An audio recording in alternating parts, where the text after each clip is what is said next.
Yeah, hey, how you doing? I'm doing fine. I'm on my 10 toes. I'm on the grind. I can't read on your boy Shrimp. It's your girl Zai. It's back. What up? Nigga. What we got today though, man? So we got a 9-year-old who using her true crime skills from her favorite TV show to manipulate her captor. Okay, man. Shoot, man. Let's go. At the end of the day though, man. Let's tune in. See, this is why I started my daughter out with true crime early. This is Little Caesars Pizza. How can I help you? On July 8th, 2003, a Little Caesars cashier in San Jose, California, received the most unusual call. A little girl with a whimpering voice, holding back her tears as she spelled every letter of her address, one by one. I'm sorry? Who is this? Little did they know, she had been kidnapped and her abductor was forcing her to call them. After multiple days of captivity, this had been her only contact with the outside world. He went downstairs, came back upstairs with the pizza and was standing with the pizza box and was staring at me. And he handed me a flyer. And on the flyer was a picture of me and it said missing. Turned to me, he was like, I have to get rid of you tonight. What? Kidnapped, assaulted, and held in bounds, 9-year-old Jeannette Tamayo was long gone when the police finally arrived at the scene. A young girl was abducted from her home after school. The police later got their hands on some footage from a nearby security camera, but it was quickly deemed useless due to the low quality of the recording. Police have no leads in the disappearance of 9-year-old Jeannette Tamayo. After days without any development in her case and no statewide Amber Alert issued, Jeannette knew she had to take matters into her own hands. Wait, why not statewide? Right. That don't make sense. Amber Alert issued, Jeannette knew she had to take matters into her own hands. My fear turned into courage. And I told myself, I'm a fighter. I'm gonna make it. In the thriving city of San Jose, California, in the heart of Silicon Valley, 9-year-old Jeannette Tamayo just got off her school bus and was heading home. Once there, she noticed that the screen door was slightly ajar. She thought that maybe her mother came back from work early and didn't think much of it. Once inside, she went to her room and realized that something was wrong. Her bedroom window had been smashed and there was broken glass everywhere. She immediately took a step back and ran toward the phone to call her mom, but to her dismay, the cable had been cut off. What? Before she had time to understand what was happening, she heard someone knocking at the door. Jeannette turned around and saw a stranger behind the screen. Scared and confused, she reluctantly opened it. And when he was asking me questions, he was kind of peeking inside, trying to see who was in there. And that started making me feel really uncomfortable, and I started slowly closing the sliding door. I got scared because why no one ain't home? I mean, I can't really say that. And it was back then it was different. Yeah, we would come home. Parents would be home, but we knew like not to open no door for nobody. Yeah, but this is different. They broke in and jumped. Nowadays, you can't do. You ain't gonna do that. Yeah. Uncomfortable, and I started. Back then, we had for our babysitter. We had a pit bull for our babysitter. Trying to see who was in there, and that started making me feel really uncomfortable, and I started slowly closing the sliding door. I got scared because I felt a really bad vibe from him. And he put his hand in the way, slid it open, grabbed me, and took me to my brother's room. He threw me on the bed and took off my pants. Out of respect for Jeannette, he won't cover the assault, as it is extremely graphic. After he was done, her attacker handcuffed her and tied her legs together. He then carried her to his car parked in the garage. There, in the garage? tried to open the door, but couldn't lift it more than a few inches before he saw another vehicle stopping right in front of the garage. From the back seat, he bold as hell. How you parking their garage? Yeah. Bro, what the is going on? Saw another vehicle stopping right in front of the garage. From the back seat, Jeannette recognized her mother's car. My brother crawled under the garage. When it opened a few inches, the first thing I told him was to run. But her attacker was already at it. He got out of the car and started walking toward him. At only 15, Paul knew he wouldn't stand a chance, but he chose to fight him anyway. He grabbed a screwdriver from the counter and ran at him. The man then immediately disarmed him and started punching him in the face, over and over. Restrained by the handcuffs and the rope around her leg, Jeannette couldn't do anything except watch in horror as the man dragged her brother inside the house. As soon as they entered, they came face to face with Rosalia, Jeannette's mother. She attempted to fight the man and successfully separated him from her son. Then, Paul rushed toward the kitchen cabinet and pulled out a frying pan from it. He tried to help his mom, but once again, the man disarmed him before he could do anything and turned the improvised weapon against Rosalia, striking her repeatedly until she fell to the ground. I remember hearing my mom screaming, and it went quiet. I couldn't hear much after that. And I see the man rush back into the garage and into the car. And when I seen blood on his face, I was like, did you kill them? And he just started laughing, and I just started to cry. I was like, I didn't know if he had killed them. I didn't know, like, if they were there anymore, if he had killed them, and I was just thinking with the blood on his face that they put up a fight, boy. Her brother finna be so young, he still tried. Her mama too, yeah. He had killed them, and I was just thinking with the blood on his face that they were gone. My family was gone. Driving like a madman, Jeannette's kidnapper cut through some of her neighbor's bushes. Fighting through her restraints, she managed to turn around and take one last look at her house before they turned the corner. She felt an overwhelming feeling of relief when she made eye contact with Rosalia, running amok behind the car. Her face was heavily wounded and covered in blood, but at least she was alive. Not far behind, her brother Paul was painfully limping towards some bystanders, waving his arm in the air and screaming for help. As soon as the car passed the corner, Jeannette started to scream at the other drivers passing by, slamming her shoulder against the window in an attempt to catch their attention. But her undertaking didn't go unnoticed, as her attacker immediately grabbed the screwdriver from earlier and violently attacked her. After being hit twice, she moved out of his reach. I just remember sliding down, laying there and looking up at the ceiling of the car and just thinking to myself, I'm not gonna make it. I'm gonna die. Back at the house, after the police arrived, Rosalia was refusing to get into the ambulance. She was trying to explain everything that happened to the detective and the other officers, but her condition kept getting worse by the minute, and her panicked state didn't do much to help. So after they secured Paul, they had to force her onto a stretcher against her will. They were both sent to the nearest hospital. To a mother, I don't care what happened to you, you're thinking and your kids, but I don't can do anything. I don't can do anything. I don't protect my kids. She don't make me cry. Where was the dad? Well, he probably was at work. Witnesses gone, the police had barely any information to work with. From the get-go, they knew that Jeannette had been kidnapped and that someone broke into the house, cut the phone cords, and attacked them before leaving with her. But other than that, all they had was the crime scene. One of the first things that I did notice in the garage was a lot of blood. I knew at that point this was a very violent crime. You start thinking, are we going to bring her home alive? Heather Randall, the detective assigned to the case, initially thought that maybe some of the blood around the kitchen and the garage would probably be his, and they got identify him by his blood. You feel me? If he got any criminal records. You're right. Yeah.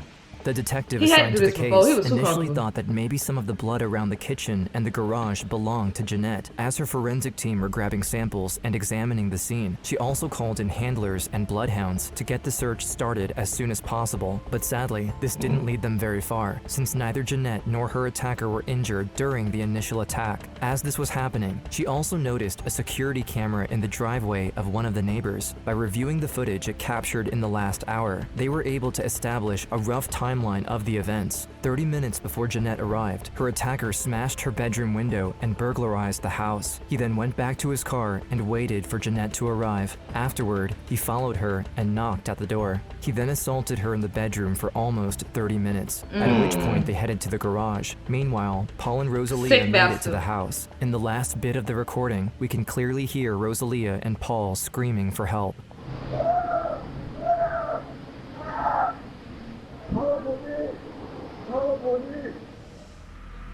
But Randall was mainly interested in one particular moment. Here, when the attacker's car was right in front of the camera. In California, it is mandatory to have either a name, a license plate number, or a phone number tied to the perpetrator to issue a statewide Amber Alert. It's heartbreaking. You have the evidence right there. It's so close, and yet you need just a little bit clearer video. So before she was able to... How do you need a name of a perpetrator? You gotta know the name of the person who took the shower in order to put an Amber Alert? I hope it ain't still like that, though. Like, I don't, you're right. Close, and yet you need just a little bit clearer video. So before she was able to fall back on Paul and Rosalia, she alerted the media, hoping that even without an Amber Alert, maybe the population would mobilize themselves anyway and spread the word about her disappearance. Together with her department, they got service helicopters in the air with loudspeakers, calling out her name, and gave press conference after press conference, just to make sure Jeannette's name was on everyone's mind in San Jose. It puts 1,000 more sets of eyes out on the street. And we knew it was extremely important to push the information out to the public, give them a picture of Jeannette, make sure that flyers were flooded throughout the city. Along the way, Jeannette kept mental notes of every turn they made, hoping she would be able to find her way home if she ever escaped. After a short ride, the car suddenly stopped. The man drove into the garage of a large white house. He opened the door, picked her up, and carried her inside.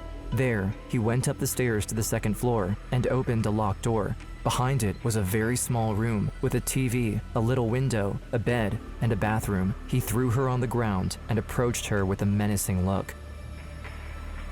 After each assault, he would clinch her wrist to the shower head using a pair of handcuffs, run the water, and leave her there for a while. Like I started to break down and cry, and that was my only safe place was the shower, because every time he left me in the shower was when he didn't touch me, he wouldn't hurt me, or he wouldn't rape me.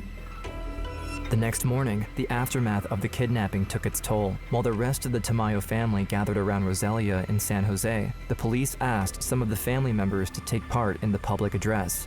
In the morning, he was watching the news again. My cousin was talking to me through the news. She was saying, "Jeannette, if you can hear us, just know that. Be strong, girl. We're looking for you." She was like, "Just don't give up." That gave me hope.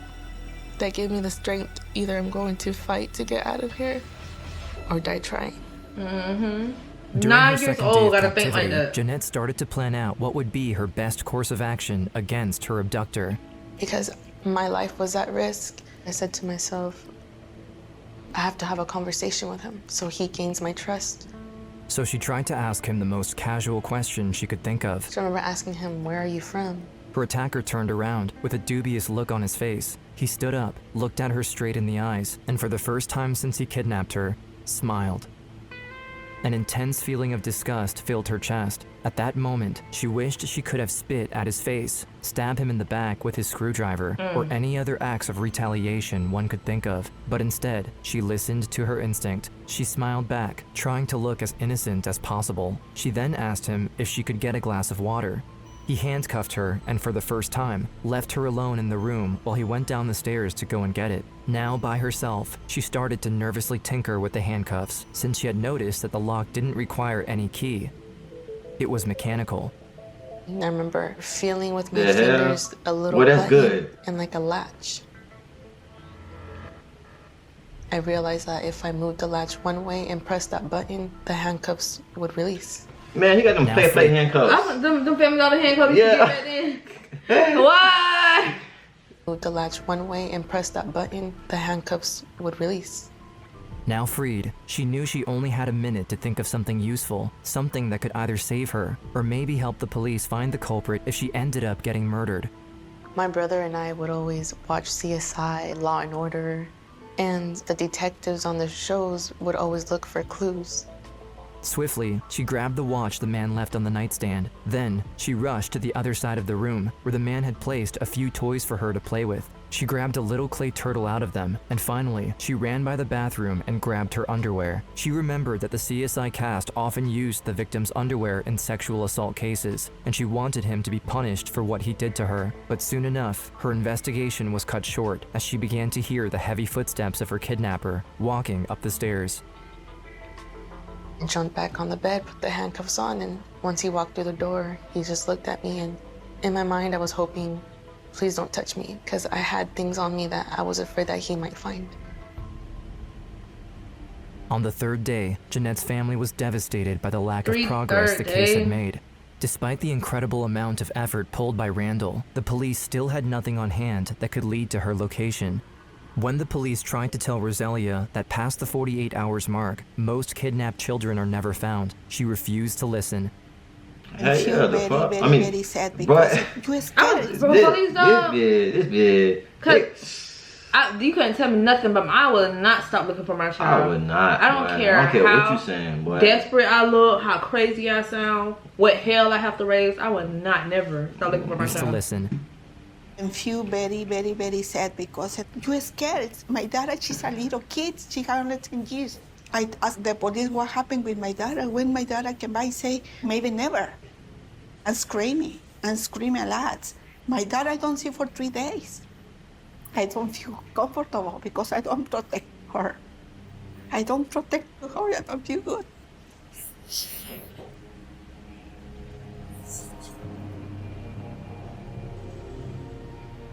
It is at this point that Jeannette became completely numbed to her kidnapper's assault. Her only impulse was to stay strong and stick to her strategy. She needed to continue to manipulate him. This was her only chance at survival. My befriending was working. He asked me, "Are you hungry?" And I looked at him and I said, "Yeah." He gave me his cell phone. He had a cell phone with him. And he made me call for pizza. He gave me the phone number of the cell phone that he had. And I gave it to the man. The man on the other side of the phone said, "Can I get your address?" He told me the address. Got him. And just like she did with the movement of the car 2 days ago, she know the memorized address. all of it. If she ever got away, she wanted to be sure she would be able to take him down afterward. Eventually, someone rang the doorbell, and her kidnapper left the room for a minute. When he came back, he had a smile on his face. He put the pizza on the floor, and on top of the box, there was a missing person flyer with her face on it. He then told her that he would get rid of her tonight, before leaving the room. Once he closed the door behind him, she threw away the pizza and started to grab all the evidence she could. She then stuffed all of it inside the pizza box and hid it under the bed. When he came back, he grabbed a pillow and started smothering her with it. Gasping for air, she tried to push her face against the side, but the man was too strong.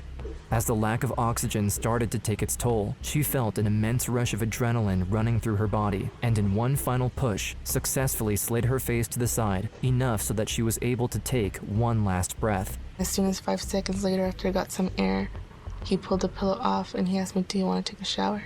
What? When she came out of the shower, she quickly dressed up and made sure the pieces of evidence she gathered earlier were still in her pockets. She then heard someone knocking loudly at the door downstairs. She wanted to scream, but her kidnapper immediately jumped on her and put his hands over her mouth. Afraid that he would try to kill her again, she calmed down and waited for the person at the door to leave. We were sitting in the room for a while, and afterwards, when he heard that it was all quiet, that's when he took me downstairs into the garage. It was all dark.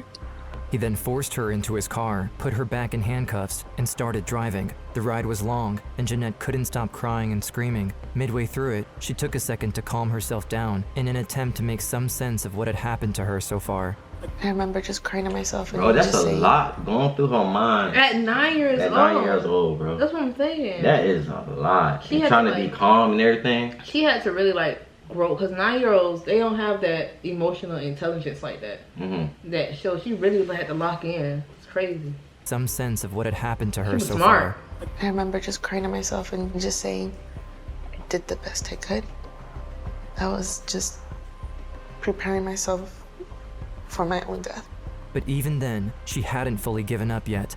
Along the way, she once again did her best to remember every turn they took, but they rode for over 30 minutes, making it far more difficult than the first time. After a while, the car approached the neon-lit parking lot of a liquor store, not far from the highway. The car had stopped, and as soon as he stopped the car, he grabbed me by my hair. When I looked around, I was like, "Where are we?" And he was like, "I'm letting you go."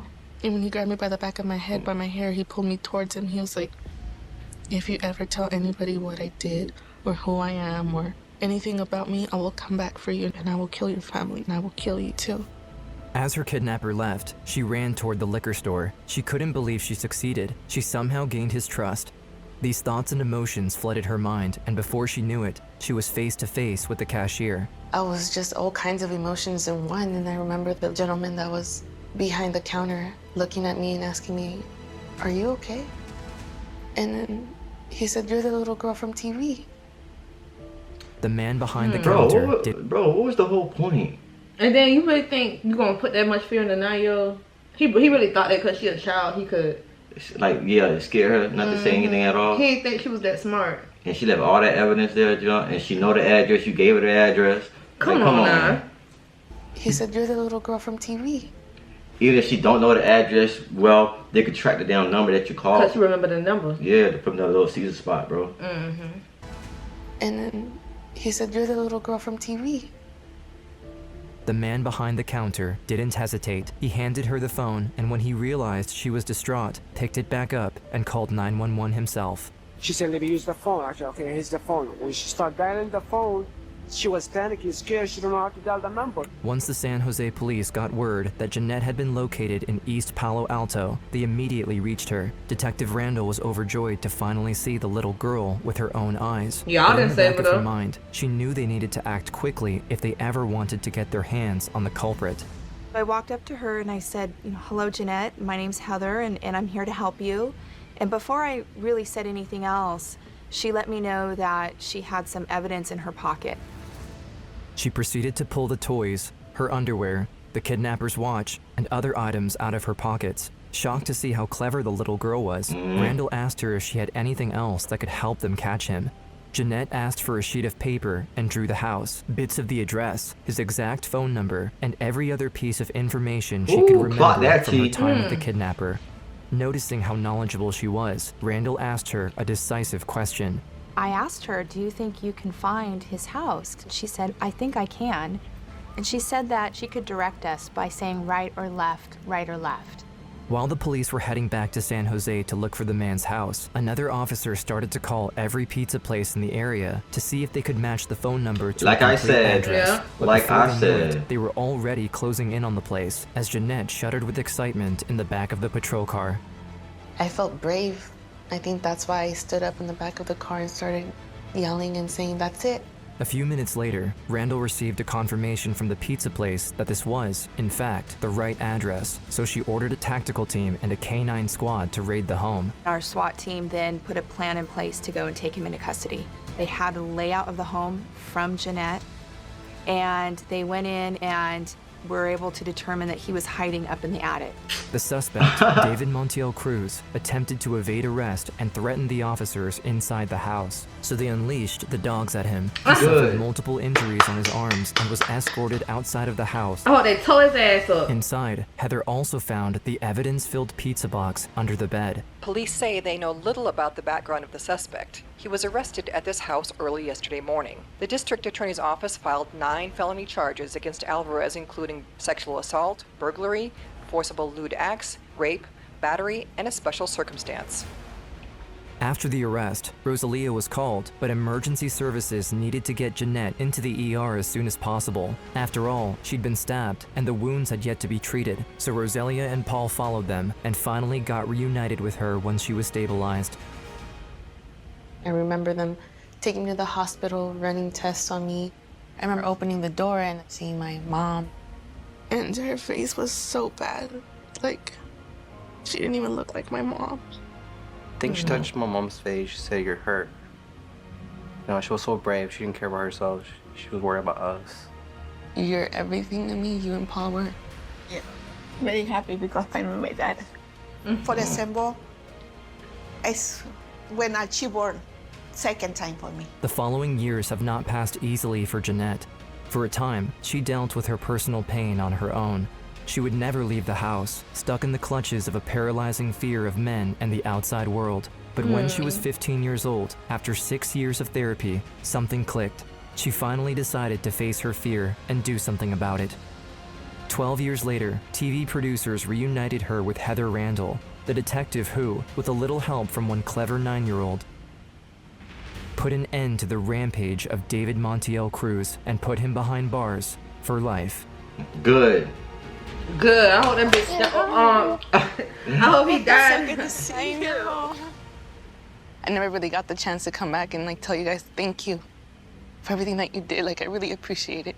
You were strong, you're smart. What happened was you were amazing. You were brave, and that's why you're here today. Even if her trauma hindered her childhood, she didn't let it take over her life as an adult. Today, she decided to follow in Heather's footsteps and study law enforcement. Her goal is to one day be a detective and help her community in the same way Heather helped her. And on top of that, she also wants to become a voice for the missing and every victim of violence. Everybody has a story, and no matter what life throws at us, no matter what obstacles, we're all fighters. And we all have the ability to keep going. I turned my fear into courage. I got my family back. Yeah. San Diego Heather became the first woman that played chief of police in the history of San Jose Police Department, period.